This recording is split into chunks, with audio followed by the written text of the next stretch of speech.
Ladies and gentlemen, welcome back to Playmakers Podcast. We gave you NFL yesterday. We're giving you college football today. And today, me and my co-host Dallas Glenn, we're going to have some fun on today's episode. So, you know me down at the Playmaker Silence. All the way out there in Pensacola, Dallas Glenn, how you doing, sir? I'm great. I'm doing good. I can only imagine what we're gonna have fun with. So, before we start off, right, recapping bowl season, should I say? Dallas, I got a list here. And you tell me what this list has in common. Tua Tagovailoa, Chase Young, Jake Fromm, Jonathan Taylor, Jerry Jeudy, Donovan Peoples-Jones, Henry Ross III.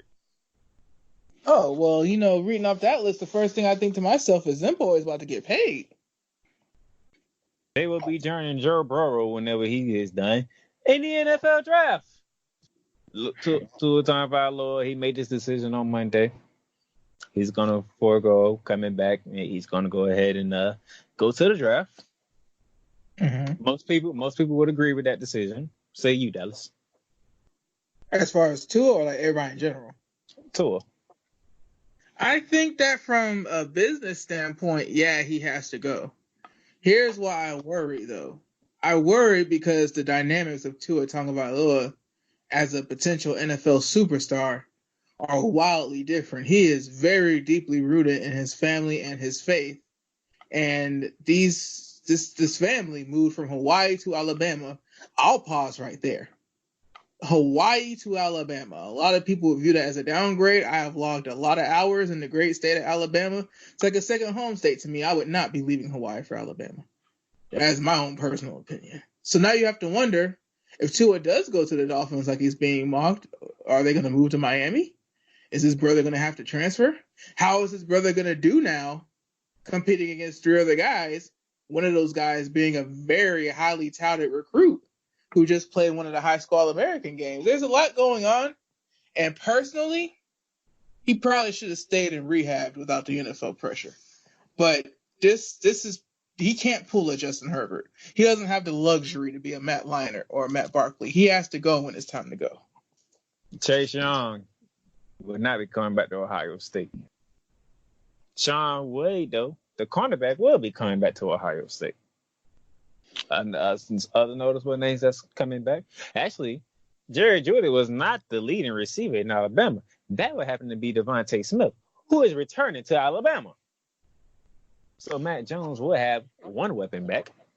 I mean, we can't sit here in front like, some of these teams are going to be hurt for talent just because a couple guys declared for the NFL draft.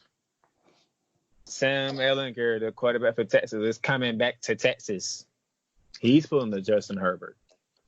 He is. And here's the weird thing, Darnell. He needs to pull a Justin Herbert. Now, this is just me. I'm not a Texas fan. I'm not from Texas. I don't listen to Texas radio. Like, when Sam Ehlinger declared that he was going back for his senior season, I did not know he was a junior.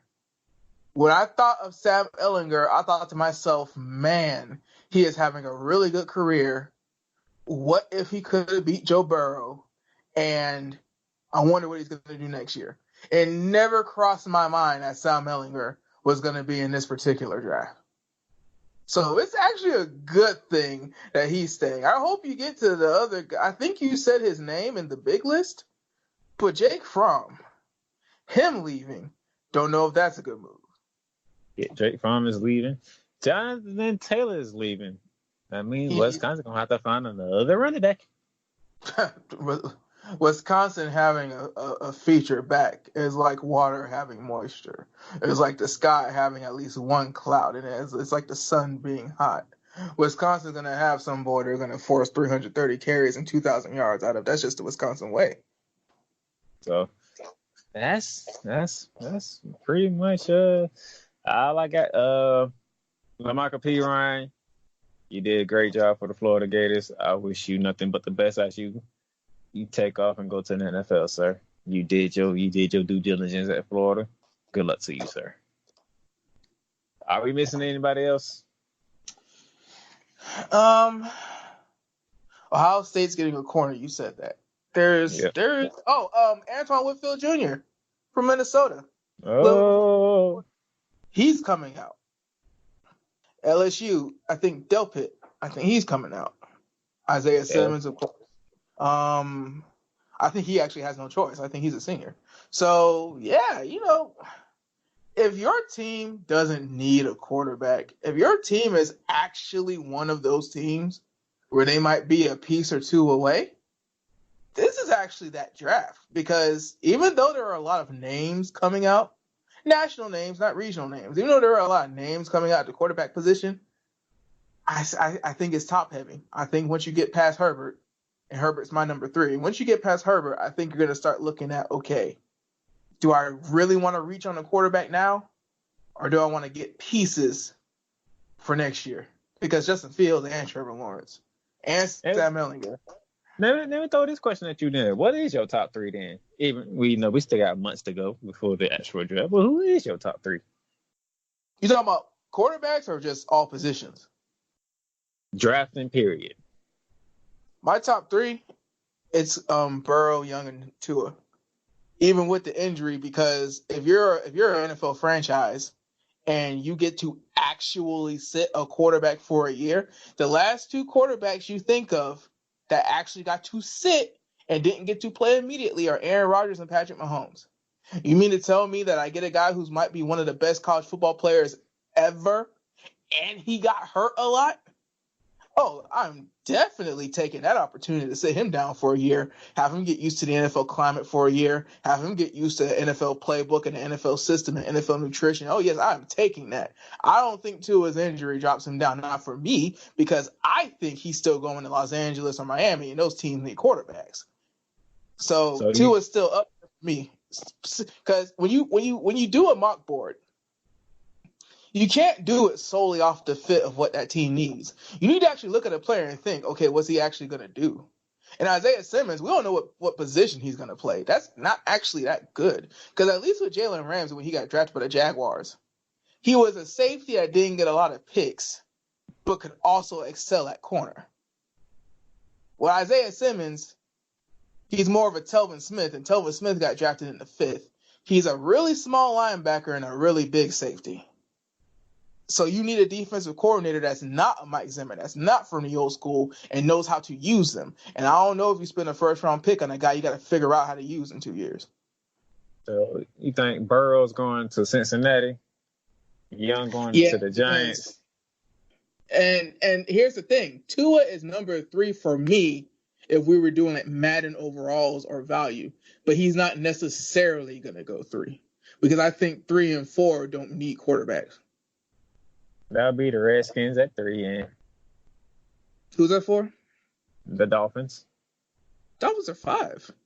Or did they move up because of the whatever? Because of the playoffs? Yeah, the Falcons are 5, and the Detroit Lions are 6.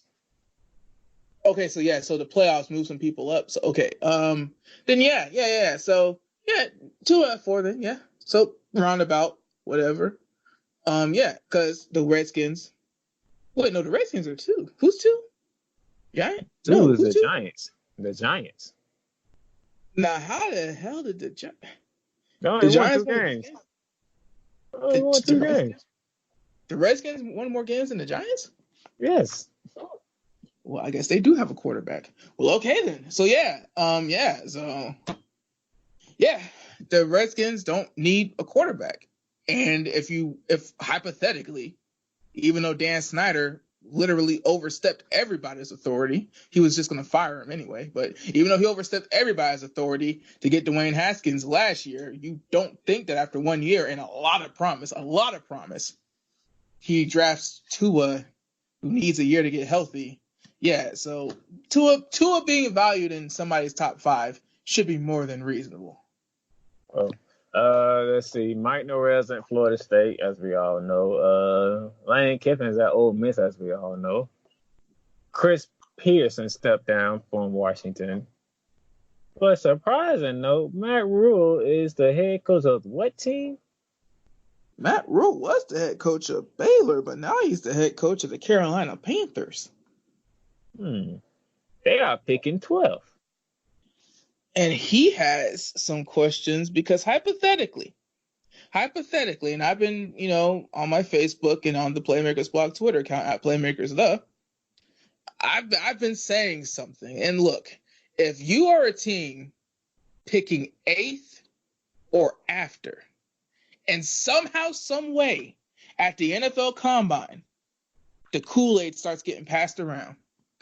If you are a fan and for some reason Tua has not been drafted yet when your team is picking, if you're the Jaguars or the Panthers, if you're any of those fan bases in between, you gotta seriously look at your front office and think to yourself, are you sure? Are you sure this defensive end? Are you sure this wide receiver? Are you sure this offensive guard is going to be better for us in the long term than Tua? Because unlike the Jaguars, who at least have somebody who might be it, Kyle Allen had a season-long audition. They put Cam Newton on IR because Kyle Allen looked promising. That might not be it anymore down there. It's going to be a very wild. Matt Rule is out. Any other coaches that we need to talk about in the college round? Yeah. San Diego State's head coach stepped down. Brady Hoke is going to be the new head coach of San Diego State.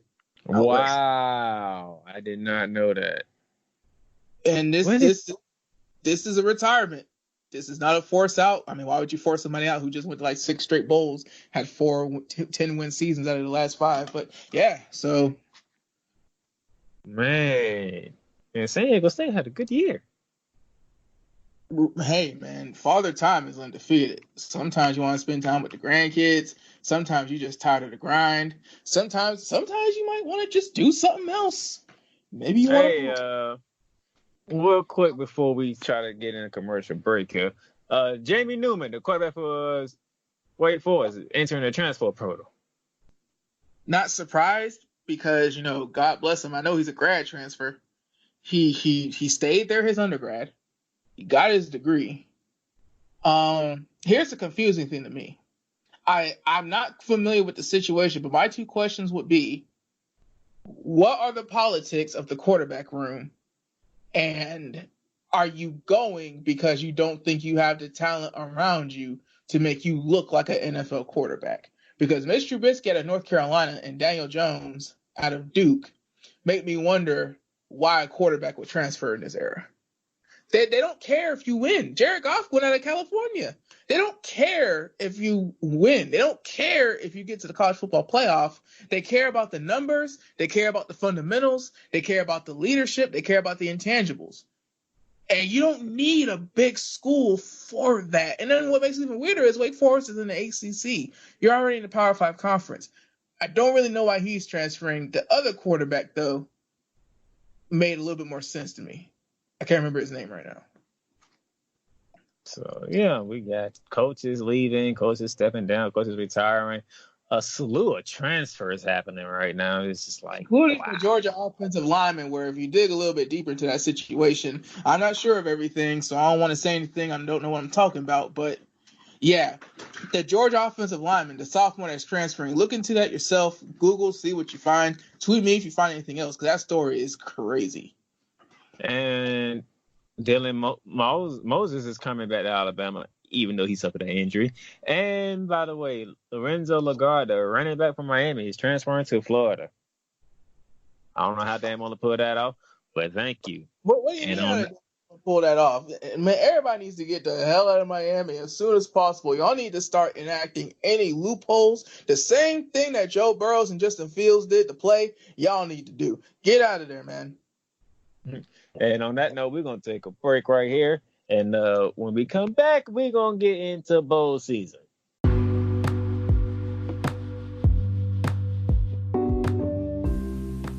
Have you ever thought about starting your own podcast?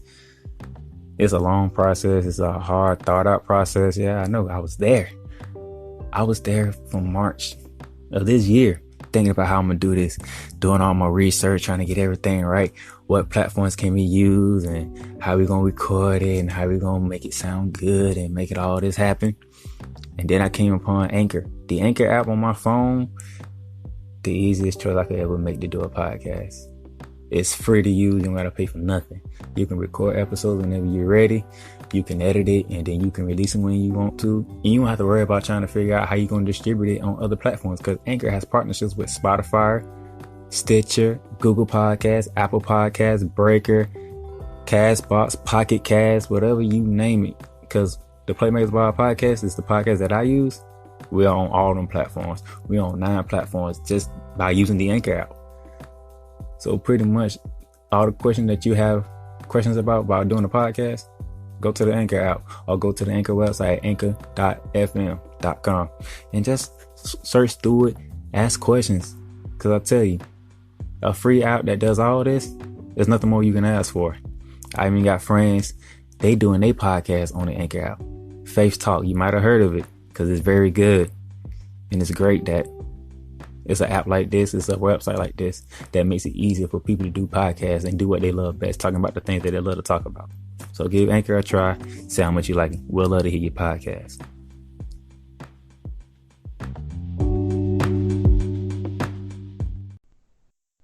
All right, we're back, and it's time to kick up the fun. Dallas, you ready? Yay. So when we last talked about college football, I think we previewed the New Year's games all the way down, right? Or was it New Year's Eve all the way down? I'm pretty sure we talked about everything but the national title game. All right, so Kentucky beat Virginia Tech. We going on New Year's. Kentucky beat Virginia Tech. Arizona State was in a dogfight with Florida State. Not Nevada. Oh my gosh, forgive me. Navy, the midshipments, they did what we thought they would do. Wyoming, they did what they thought they did over Georgia State. And matter of fact, for those who don't remember, Navy beat Kansas State. Dallas, the one thing we didn't see coming was the fact that Sam Ehlinger and the Texas Longhorns put a beating on the Utah Utes. Yeah, Texas has this weird thing of getting a bowl game against a formidable opponent and then looking really good during said bowl game. And I really wish they would stop doing that and just pick one. Then on New Year's, I'm going to say this one for last so Dallas can get his laugh in. But Auburn fell to Minnesota. We were right. They met again, and the same result happened. Oregon took down Wisconsin in the Rose Bowl. And the Bulldogs woke up and did not let Baylor catch them slipping. But Jim Harbaugh fell to Nick Saban. I mean, it's not so much that we didn't think it was going to happen. It's just the fact that Jim Harbaugh, as of this recording, still has a job. That's the problem. I mean, who can they get? I mean, like. And see, I think with the surprise Brady Hoke promotion, even though they've been through that road before, when you actually start looking down the list, when you start thinking of the fact that 5 NFL teams that came calling this offseason, when you think of, Nick Saban ain't leaving, that Coke bottle behind, Dan Mullen's doing good. You think 2 SEC jobs, one was filled by Lane Kiffin, Mississippi State still open. If you're Michigan right now, that's the question. And I think that's why they're keeping Jim Harbaugh, because at the end of the day, college football is a business. As long as there is a 14 playoff, Darnell, there is an excuse to tell boosters when you don't fire Jim Harbaugh and when you don't beat Ohio State. Only 4 teams out of 138 are going to get in. So how many coaches and how many teams really have a shot to win a national championship? And I think that's what Michigan's telling themselves. Okay. On the second, it was on the Thursday.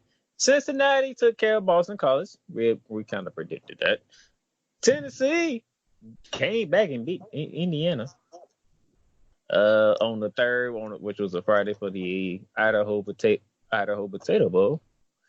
Ohio beat Nevada, which is very surprising to me. That happened in Nevada. Armed Forces Bowl that happened on the 4th. Tulane beat Southern Miss. And then the last bowl game was this past Monday on the 6th, and Linden Tree Bowl, the Louisiana Raging Cajuns took down Miami of Ohio Wethouse. Now, I don't know, you guys, you've been the one on Twitter all week. I ain't been on Twitter in a minute, so I don't know if anybody tweeted at you, but just for the sake of those Group of 5 fans, y'all went 4-4 against the Power 5, okay? Power 5 versus Group of 5, it's 4-4 split, Dallas. It's weird because on one hand, that's kind of how it should be. Because see, if I'm a Group of 5 fan or alum, I'm thinking to myself, if Memphis wins their game, and that's included in the 4 in the win column, I'm pointing over the fence and I'm laughing. Now, you can't be as bold as you were during the UCF era, but I look at 4-4 if I'm a Power 5 fan and shake my head like, what the hell is going on? Who do we need to fire? Who's making us look bad? 4-4 is a very tricky thing because when there's haves and have-nots, 4-4 means that everybody should have some. So, I don't know. Because I haven't heard much yammer. I haven't heard much yap. You know why? Boise State got destroyed by Washington. Memphis took a butt kicking to Penn State. UCF, they played another Group of 5 team. That's all you big known Group of 5 teams right there. Either they played a Group of 5 team in one, or they got their butts kicked by Power 5. Did y'all forget? We talked about this on the last time we talked to y'all. Yeah, y'all had it. We said y'all still had a shot, but in the big scheme of things, I mean, like, well, you got to hang your hat on who? Navy beating Kansas State, Air Force beating Washington State, Cincinnati beating Boston College. Is that what we doing here? Is that what we're doing here with the Group of 5s? I think that Mac Brown and us, I think that there needs to be a bigger contingent of people advocating for a Group of 5 championship. What a lot of people don't understand is there is already a Division 3A. A Division 3A school is a school that is Division 1 but doesn't have football. You can look that up. That's how a lot of schools are classified in basketball. Now, it would be kind of funny because you would have to like reclassify that even further just for the sake of football, which is weird in itself. But we're gonna have to figure something out, man. Even if you do just keep FBS, FCS, and 3A, whatever you want to call it, however you call it, like, bro, like, we gotta figure something out here because Group of 5 schools are never gonna get the talent, never gonna get the endowment, and never gonna get the media respect taken to get a UCF or a Boise State into the playoff. It's forever going to be, we're just going to keep putting you in New Year's 6 bowl games until you lose. And then we're going to point and say, ha. Speaking of ha, what a perfect transition there, sir. Bowl season standards. Let's see. A Power 5 team was at the top, and consequently, a Power 5 team is at the bottom. So you want to go? Yes. So American Conference 4-3, ACC 4-6, Big 10 4-5, Big 12 1-5. Yes, I said the Big 12 1-5. Conference USA 3-5, Independent 2-1, MAC 3-4, Mountain West 4-3, Pac-12 4-3, Sun Belt 3-2, and the SEC 7-2. So, Mr. Glenn. As we always do at the beginning of our podcast season of college football, we are yet right again the Southeastern Conference, head and shoulders above everybody. Got a team in the national championship. Could have had an argument for putting 2 teams in the playoff. Don't really know what to say, man. Like, again, from the presence of the SEC alone is reason enough to really consider what we're doing here as far as the group of five goes. It's far and away the better conference, and even the worst teams in the conference are still better than a lot of people and can still hang with a lot of people. Even though, I'm not including this for or against my argument because I don't think anybody even watched the Gator Bowl to write down the results. But who won the Gator Bowl? Tennessee. They came back. You might have missed that. Tennessee came back and beat Indiana. Oh, my bad. I missed the whole thing, much less the recap. But that's the thing, man. Dude, Indiana was ranked at one point. Indiana is supposed to have had one of their best seasons in program history in football this season. Heck, at one point we was on here trying to figure out where did Indiana get all these wins from, and how we not hear about it. Exactly, and the Tennessee team that lost in overtime to BYU at home, you let them come back? They was 1-5, and they won their last 7 games. They nearly snuck into the bowl season and won the bowl game. I mean, bro. And before we take another commercial break, you've been saying this, Dallas, but I don't think you meant it to get this deep. The Big 12, 1-5.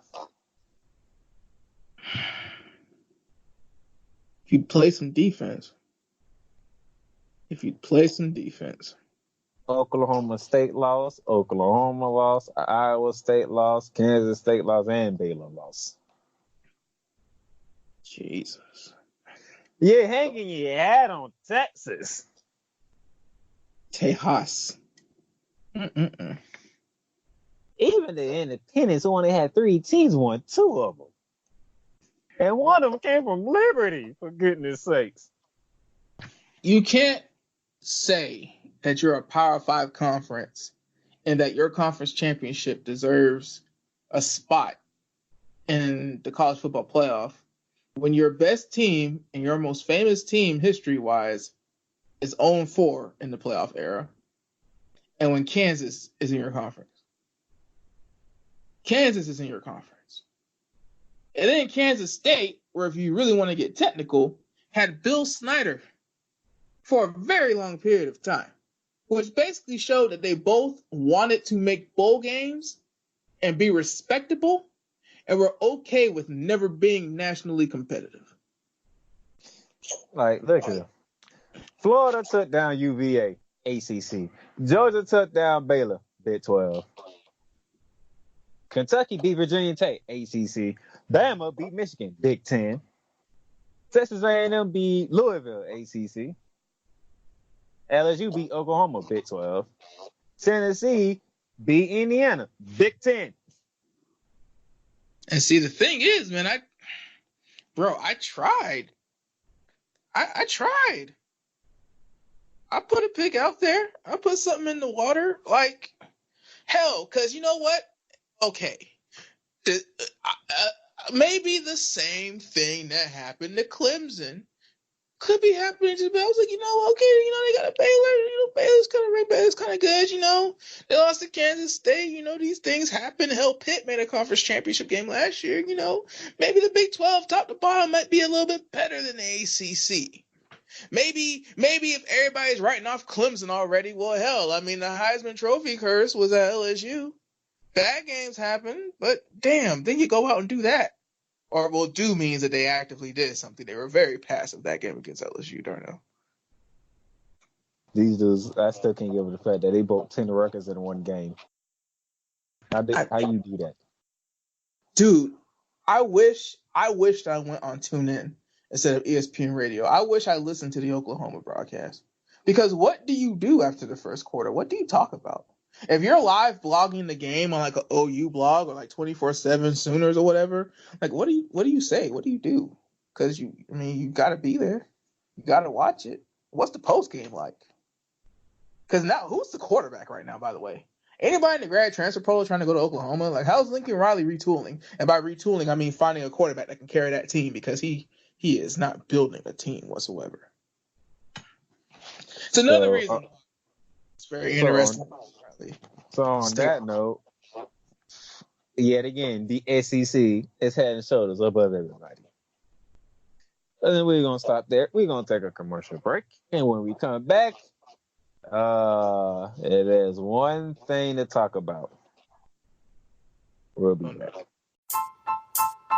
Hey, this is Darnell, the Playmaker Says. I want to take a moment to thank you guys for listening to us at the Playmakers podcast. Just to let you know, if you're listening to us on iTunes, Apple Podcasts, why don't you go ahead and leave us a review. Tell us what you think of the episodes that you listen to, what you think of the podcast in general. If you listen to, Anchor, Spotify, Google Podcasts, iHeartRadio, Radio Public, Castbox, or any other platforms that we're on, follow us. Download the episodes, let us know any kind of way that you want to let us know, if it's on our Facebook page, the Playmakers Blog Podcast, or on our Twitter page at Playmakers Stuff. Just let us know, because we enjoy interacting with you guys and we want to show our appreciation. So follow us, like us, let us know how we're doing, and thank you for listening to Playmakers Blog Podcast.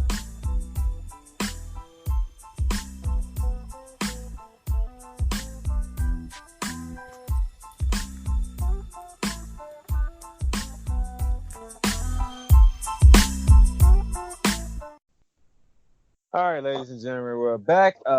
We don't told you about how good the SEC is. That's told you how bad the Big 12 is. The Group of 5 people, we don't told y'all. Yes, it's good that y'all tied with the Power 5 in bowl season, but in the big picture, y'all didn't look good. So, and we talked about all the guys that's returning and going to the draft. So Dallas, there's only one thing left. Mm-hmm. And we have the rest of the show to talk about it. Monday, January 13th, New Orleans, Louisiana, the Superdome. It's the national championship. Dallas, we have yellow and white versus orange and white. I would say orange and purple and yellow and purple, but whoever has the away jersey, you're technically correct. We have Death Valley versus Death Valley. That is odd. We have Tiger versus Tiger. I see the road you're going down, and it disturbs me the further you go. Clemson University versus Louisiana State University. Which angle do we come from first? Oh, I know which angle I'm coming from. Go right ahead. Trevor Lawrence is already going to be the number 1 overall pick in next year's draft. The thing is, though, what kind of a legend is this man going to build if he's able to beat Joe Burrow? Let's talk about the names that this man has knocked off in his career. Tua, Burrow, Justin Fields. That already means that he's knocked off a lot of his future contemporaries in the NFL.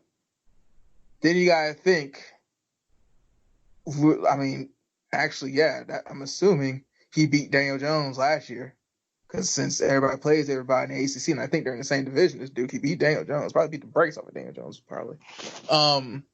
Whoever playing for Pitt, whichever draft pick's coming out of Pitt, he beat him.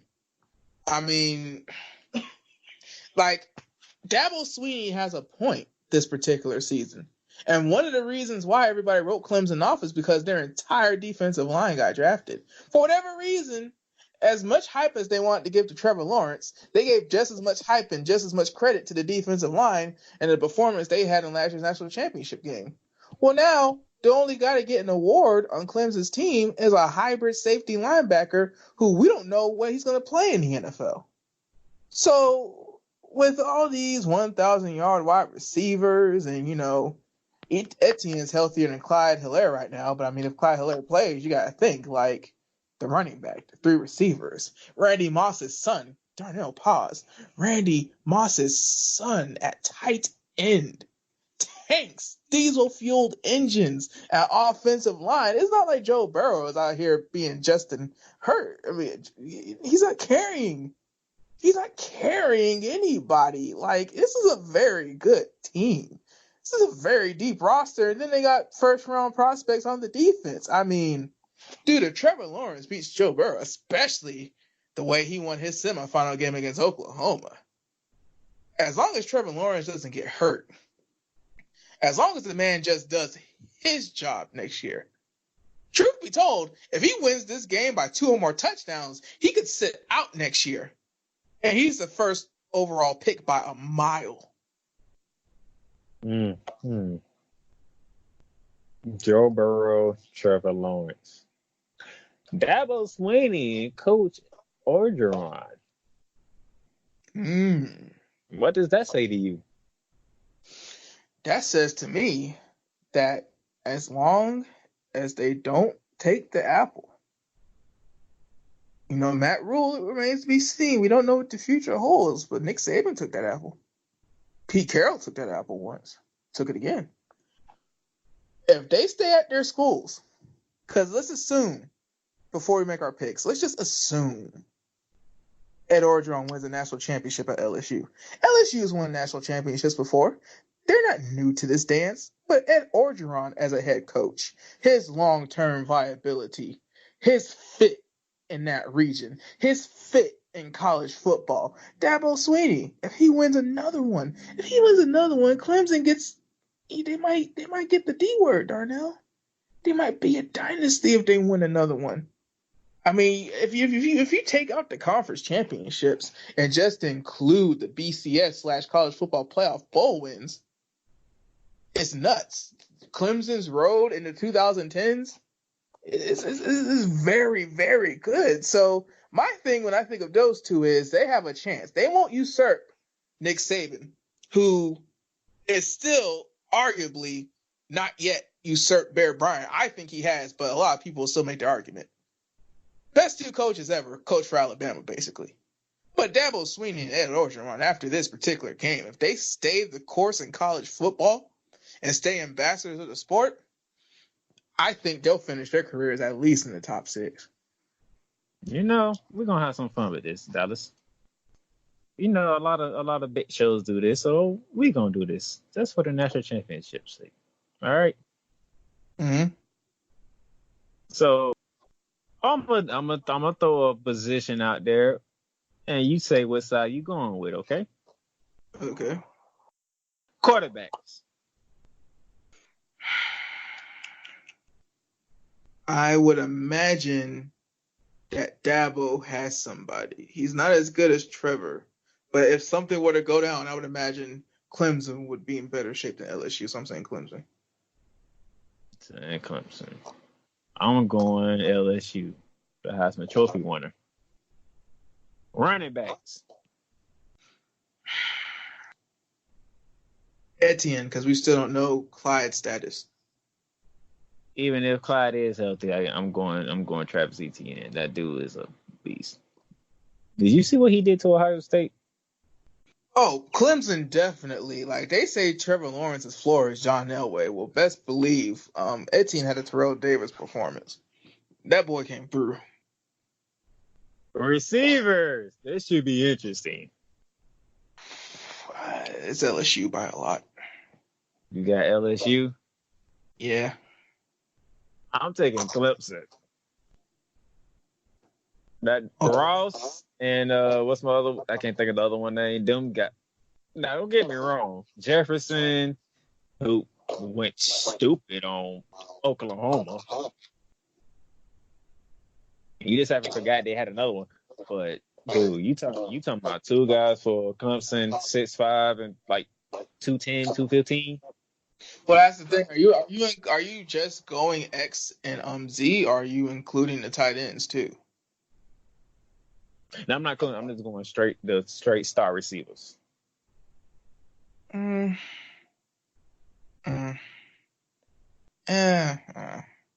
mean, I can see it. It's just LSU's skill players put up ridiculous stats, and Joe Burrow was the one that ended up getting the Heisman and ended up representing the school at the ceremony because quarterbacks will always get the credit. But I mean, 1,000-yard rusher, 2,000-yard receivers, 4,000-yard. I mean, everybody had a good season at LSU. But I mean, maybe. I can see. Defense. I'll say LSU, but it kind of sucks because Oklahoma always wets the bed, and it just, I don't know, man. Oklahoma in a playoff game, it's like skewed data. I feel like Clemson's defense in the semifinals actually put on a performance worthy of saying, okay, that's a good defense. But I'll say LSU because LSU played the SEC West schedule.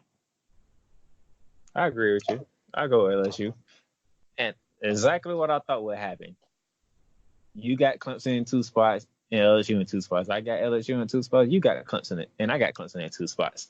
It leaves one thing left. Mm-hmm. Which coach you taking? Dabo. You taking Dabo? Mm-hmm. I'm gonna take Dabo too. So we both got 3-2 Clemson. I think that Coach Orgeron, I think that this game in particular is very big for him individually. A coach will never say it during their career because they're supposed to be player first and team first, and whatever the next week's goal is, they're supposed to be on the next week's goal. But as an individual coach, as a person, it's his legacy. I feel like Coach Orgeron is just getting started, but he has to win this game to keep going forward. I think if he loses this game, he stays in the tier that he's in, and I don't think he gets out of it for a long time. Oof. So you saying this is a one and done thing? Is that what you're saying? Not saying that. It's just, bro, Joe Burrow has proven to be. It's a single season, and college football has 150 years of history. It's hard to say off a single season if somebody's one of the best of all time.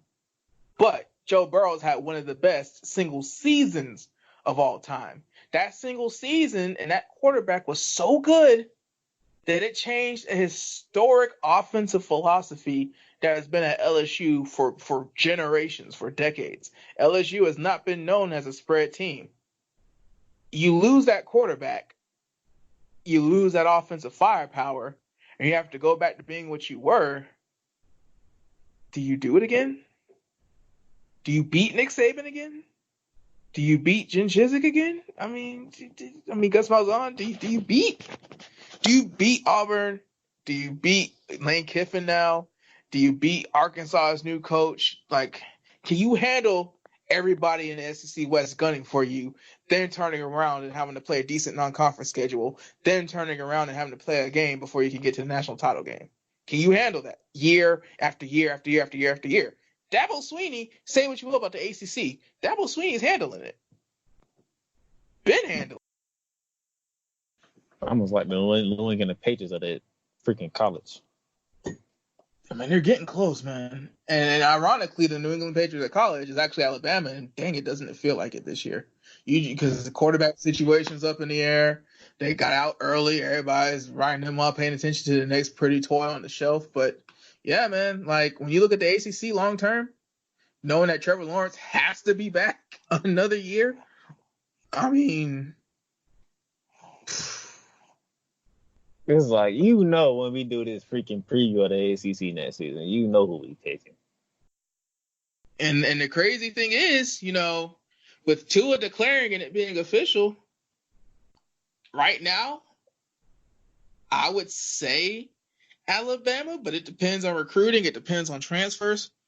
Depends on spring football, if any injuries happen. Depends on how people look at spring football. Florida might come out looking hot in spring football, might have some weapons and some redshirt freshmen looking really, really good. But, by the time we do the preseason podcast, I don't know. But as of right now, I mean, I know Clemson's going to win the ACC. It's like, why? Oh, my gosh. Somebody help the ACC, please, because this is why we don't like talking about stuff like this. The ACC, who do you think gonna win? Who else? The AFC East division, who do you think is gonna win? Who else? The damn team won it for a decade straight. Exactly, because even with the uncertainty, even with some retirements coming, even with some coaching changes, I mean, even if Tua goes to Miami, he's sitting out for a year. And Josh Allen had his shot against the Texans, and he had his shot against the Patriots. If Tom Brady is a New England Patriot next season, what gives you the right to think that Josh Allen is going to figure it out? Because I know nobody's picking the Jets. How you think we feel when we're gonna talk to ACC? Do you see anybody in that conference gonna challenge Clemson for that title? Well, no. I had a joke, but no. And so, all right. So, as we get ready to close this out here, we have a 69.5 over under, Dallas, For the national title game? for the national title game. The difference in the two sports, the difference between the college level and the professional level. My goodness. And what's the spread? 6. This two different sports. Two completely different sports. The over-under is 60-something points, but the spread is a touchdown. Meanwhile, the over-under is 50-something for the Kansas City Texans game, and the spread is 10. Okay. Just gotta accept things for what it is. But So, before we go on record here, mm-hmm. let me look at the bowl thing here and see what the tally is. Ooh. 25-24 my way. Wait, what? Yeah, my butt picking freaking Baylor. Wait, no. Say. 25-24. Are you talking about the Capital One thing or some other thing? Yes, the Capital One. Talking about, you do realize that I said it and forget it. I did not back after UWF won a national championship, a real one. I stopped giving a damn. I made all my picks before the bowl season started, and I never looked back and changed them. Well, why didn't you look back? I forgot. You're the one that lost last year. I'm the one that doesn't care. I've asked you numerous times, why do we do these picks? And you always give me a different reason. You mean to tell me that it comes to this? And then on top of it, not only does it come to this, but now, because of the potential of a tie, I have to pick a score when I didn't even pick this national title game? Yep. So right now you're up by a game, which means that if all right, so first of all, whatever you pick, I have to go the opposite. Now this is a coin flip game, it's a toss-up. It's a fair pick for either one. It's just you have to really think to yourself, good sir, who do you want to pick? Because you know I'm picking the other one. I'm picking LSU. Okay. And what was the score you said? 38-34, which is like right up damn near right there with Vegas. 38-34. I'll say 35-30. Because I'm trying to think of like scores that can actually happen. You're doing a scoregami ass score. You're trying to be there to the freaking 10th of the equation. I have to say. Remember, I did all this before bowl season started, so I didn't go back and look at everything. Yeah, but like, I'm thinking 35-30 because I obviously the quarterbacks are going to show out. So 35-30, I'm assuming that maybe a missed 2-point conversion, 3 touchdowns, a couple of field goals, because you don't want to like not score and this for the sake of being aggressive. Because here's the thing. Obviously, when I say 35-30, I say Clemson 35, LSU 30. And how much time we have left on this episode? We about done. Okay, so real quick. Dabo Swinney, Trevor Lawrence, they've been here before. Whether he's a true sophomore or not, he's been here before. Dabo Swinney is about to be super aggressive. He's been talking about the polls. He's been talking about the lack of awards. He's going balls to the walls. He's going for it on 4th and 5 and all that good stuff.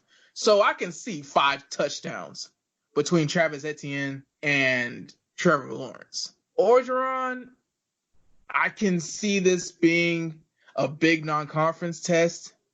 I can see them not wanting to get behind too much, so them taking the field goal instead of, a 4th and 1 conversion when Clyde's getting hot. I can see Clyde not being hot because he's hurt, so that means he got to pass more and punt more. So, I can see that. 38-34. What's the math on that? Simple. 5 touchdowns in the field goal for one team. 4 touchdowns and 2 field goals for the other one?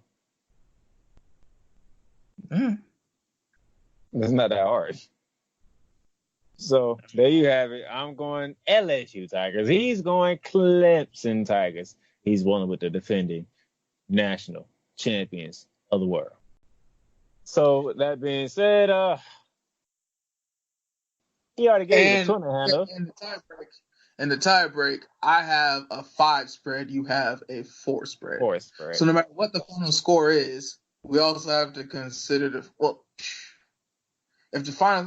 Clemson wins, then we have to do whoever got the score close. Jesus Christ! Why don't you just go back and check your picks?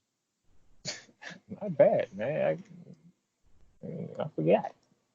Anyway, he gave you the Twitter handle, Playmakers. The Facebook, you already know, Playmakers by Podcast, Anchor, Apple Podcasts, Google Podcasts, iHeartRadio, Spotify, Stitcher, all them good things, all the good stuff.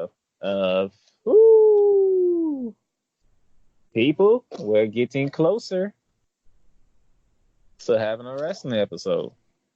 By the way, that's a shameless plug, Dallas.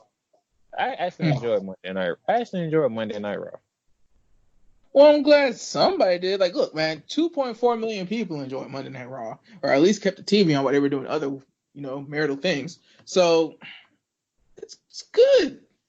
There's big news that they gave you. So if you were going to turn the channel to watch whatever bull was on, you got the news. They're trying. Okay, they're trying. So, Warrior Rumble looks interesting because, one of them news that he said, if I was the Warrior Rumble, very interesting. And I really kind of want stuff to develop, and I'm glad we're doing the schedule the way we are because I need more details. You can't just give me that and just stop. I need to know who else is going to be in it. I need to know if there's any surprise entrants. I need to know if, stupidity will be on the line. Not a title, but stupidity. So, yeah, It's a start. At least they announced something. I was getting kind of worried these past couple pay-per-views. So, you got all that in your last words, Dallas? It's usually a thing I say, but because of the opportunities that are coming up, I can't say much anymore. So, I just hope that Ryan Tannehill throws for 50 yards this time. Maybe 72 is too much. Maybe 50. The Baltimore Ravens could just hold Ryan Tannehill to 50. So, enjoy your NFL divisional weekend. Enjoy the national championship on Monday. 3 straight days of football. Enjoy all 3 of them. We will. Or won't, depending on if you're Dallas Glenn. So that's Dallas Glenn over there. I'm down at the Playmaker Silence over there. We'll holler at y'all next week. Bye.